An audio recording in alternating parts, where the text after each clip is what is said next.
Abdulla Qodiriy yangi o'zbek adabiyotining ulkan namoyandasi, o'zbek romanchiligining asoschisi, 20-yillardagi muhim ijtimoiy-madaniy jarayonlarning faol ishtirokchisidir. Abdulla Qodiriy 1894-yil 4-oktyabrda Toshkent shahrida bog'bon oilasida tug'ilgan. Otasi Qodir Boboxon beklar qo'lida sarbozlik qilgan. Rus bosqini paytida Toshkent mudofaasida qatnashgan. Otasi boshidan o'tgan sarguzashtlar Abdulla Qodiriyning qator asarlari, xususan tarixiy romanlarining yuzaga kelishida muhim rol o'ynagan. Abdulla Qodiriy musulmon maktabida 1904-1906 yillarda, Rus tuzem maktabida 1908-1912 yillarda, Abulqosim Shayx madrasasida 1916-1917 yillarda ta'lim oldi. Moskvadagi adabiyot kursida 1925-26 yillarda o'qidi. Yoshligidanoq qadimgi sharq madaniyati va adabiyoti ruhida tarbiya topgan.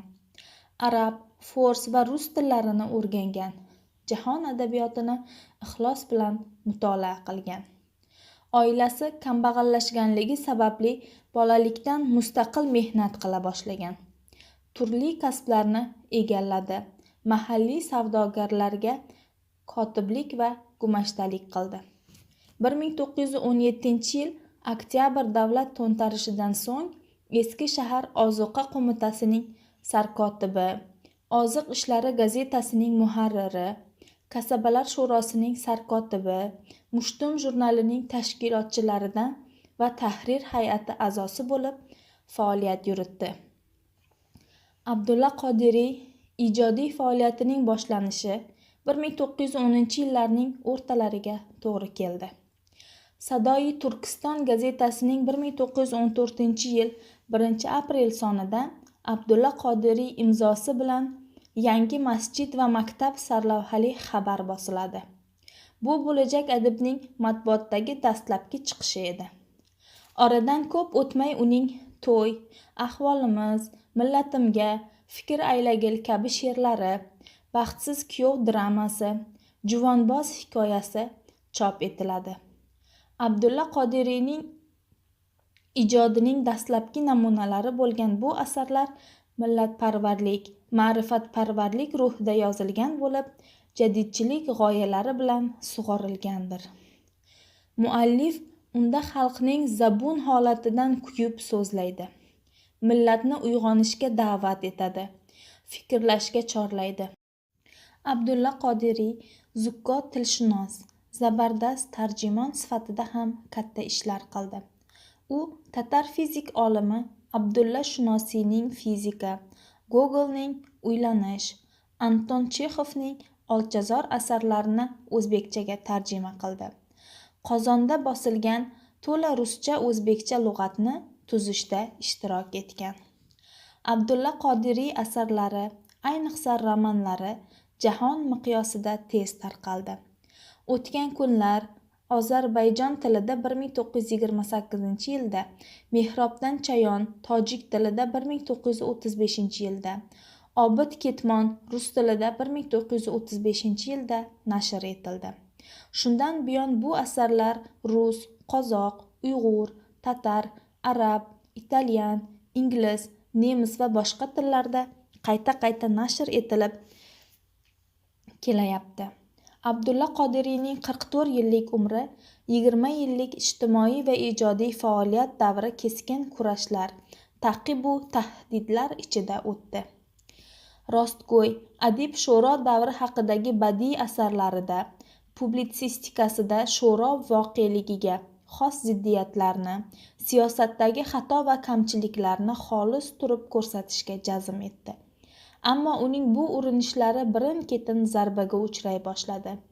1926-yil Mushtumda bosilgan Yig'indi gaplar hajviyasidagi tanqidiy mulohazalari uchun aksil inqilobiy harakat qilganlikda ayblanib qamoqqa olinadi.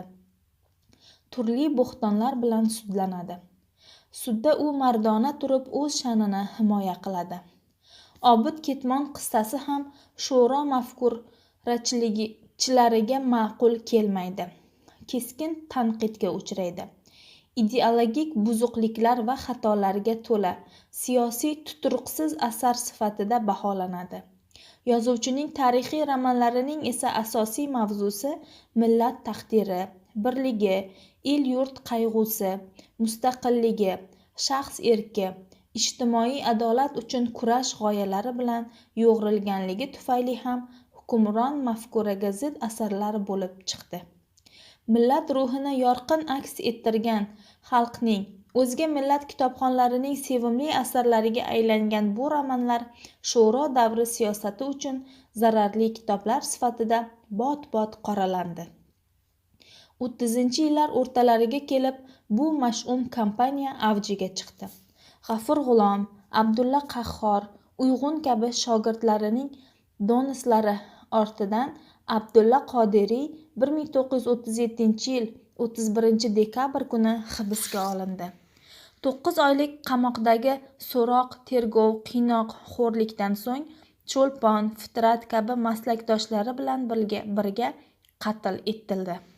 Qodiriy hibsga olingach asarlari zararli sanalib o'tda yoqildi. Kutubxonalardan yo'qotildi. Ularni o'qish taqiqlandi. Abdulla Qodiriy Alisher Navoiy nomidagi O'zbekiston Respublikasi davlat mukofotiga 1991-yilda sazovor bo'ldi. Mustaqillik ordeni bilan 1994-yilda taqdirlandi. Abdulla Qodiriy nomidagi O'zbekiston Respublikasi davlat mukofoti ta'sis etildi.